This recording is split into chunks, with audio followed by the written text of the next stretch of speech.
धन धन सतगुरु तेरा ही आसरा। मालिक की प्यारी साध संगत जी, अब अपना तन मन एकाग्र करके पूज्य गुरु जी के अनमोल पवित्र मुख वचनों को श्रवण करना है जी। धन धन सतगुरु तेरा ही आसरा।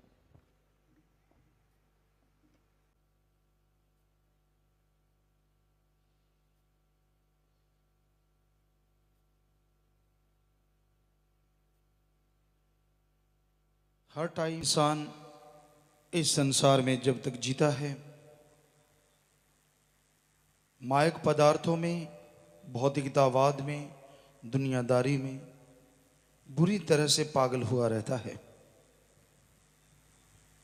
हर टाइम, हर पल दुनियादारी की सोच, दुनियादारी के काम धंधे करते करते इस संसार से भी चला जाता है, फिर भी शांत नहीं आती। कितने आए कितने चले गए, जीते जी इंसान फिर भी नहीं समझता कि जो कुछ यहां बनेगा साथ जाने वाला नहीं है। क्या क्या बना के लोग छोड़ गए, फिर भी मारो मार मारो मार। कर्तव्य का निर्वाह करना तो जरूरी है।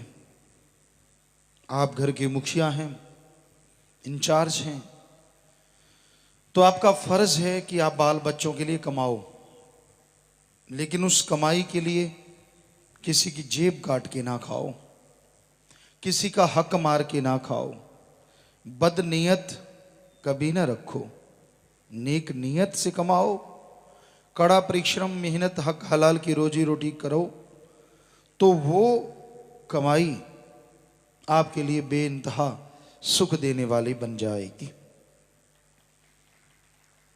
क्योंकि जो मेहनत की किया करते हैं, हक हलाल किरत कमाई करते हैं, उनके पैसे को अगर कोई खा ले तो पचा नहीं सकता।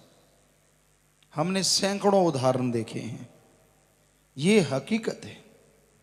लोग चालबाज चालाकी से, अलग तरीकों से ऐसा कर तो बैठते हैं, लेकिन वो पचता नहीं। ये हमने आजमाया है, बिल्कुल देखा है।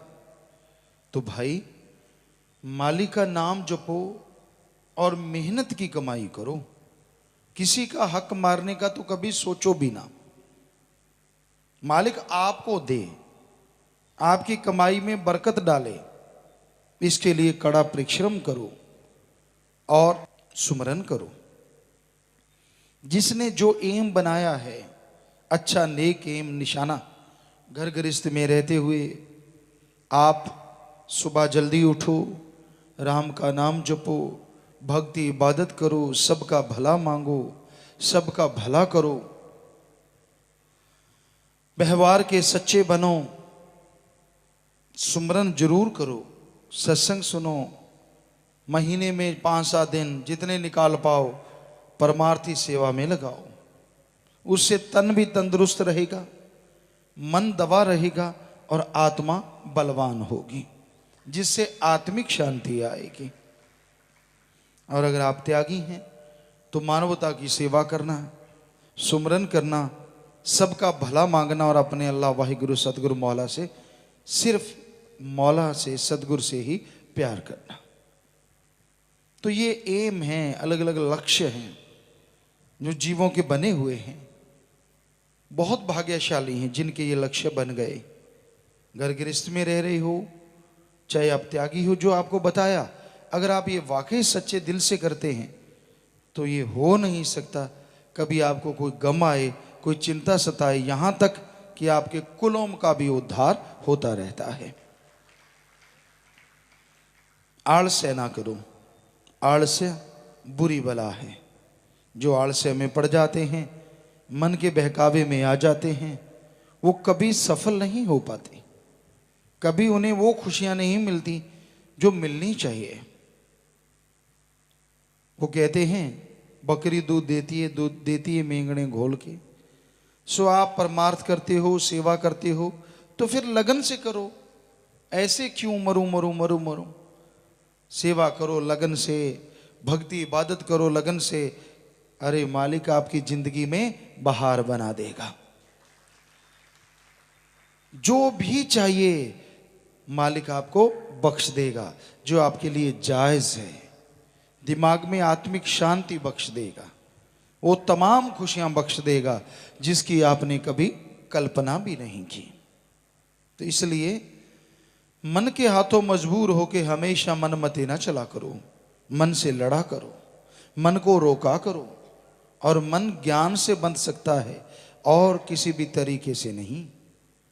सुमरन के द्वारा नाम जपना होगा, नाम जपा करो, लगातार नाम जपो, भक्ति इबादत करो, क्योंकि नाम जपने से ही परम शांति मिलती है, नाम जपने से ही आनंद आता है, लज्जत आती है, खुशियां आती हैं। इसलिए नाम जपना, भक्ति इबादत करना भाग्यशाली बनने की निशानी है। इस कलयुग में जो मालिक का नाम जपा करते हैं, जो वचन सुन के अमल किया करते हैं, मालिक उनकी तमाम गम चिंता परेशानियों को या तो खत्म कर देते हैं या फिर उनसे निकलने का रास्ता बता दिया करते हैं। सेवा जैसा कोई बड़भागी कार्य नहीं है। सेवा और सुमरन इकट्ठे हो जाएं। यहाँ जो भी सासंगत आती है, सेवादार हैं या कहीं भी आप सेवा करने जाते हैं, तो ज़्यादातर समय आपका मालिक की स्तुति में होना चाहिए। मालिक की भक्ति करो, सुमरण कर लो, नहीं सेवा कर लो, नहीं महादानों का महादान, नाम के लिए जीवों को समझाओ, नाम से जोड़ो। एक जीव को भी आप जोड़ देते हैं तो सैकड़े हजारों गौ पुण्य करने से बढ़ के पुण्य आपको मिलना शुरू हो जाता है। कई बार दिखता है, कई बार दिखता नहीं। आदमी कहते हैं मैंने तो बहुत नाम दिलाए, दिखता नहीं।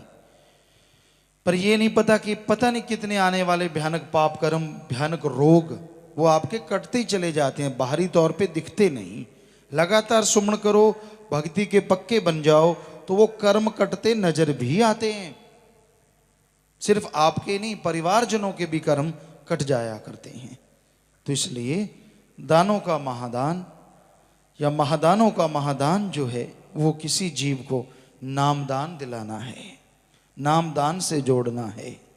और सेवा करने आते हो, चुगली निंदा ना करा करो बिल्कुल भी। चलो बाहर आप करते रहते हो, कोशिश तो बाहर की भी करो, पर जो सेवा करने लगते हो क्या मिल जाता है उससे? किसी की बुराई गाते रहते हो और सत्संग में आके, सेवा में आके ऐसा करते हो तो जिसकी बुराई गा रहे हो 100% उसका भला होने वाला है और आपका फल चले जाने वाला है। इसलिए मत गाया करो किसी की बुराइयां, मत करा करो चुगली निंदा। भजन गाते रहो, नाम जपते रहो, मालिक की चर्चा कर लो, चलो वैसे कोई बातें कर लो और सेवा कर लो, सुमरण कर लो, ये तो सही है। पर भाई कभी किसी की निंदा नहीं करनी चाहिए, वचनों पे अमल करना चाहिए। तो अगर जीव ऐसा कर ले तो दोनों जहान में जीवन सुखमय हो जाता है।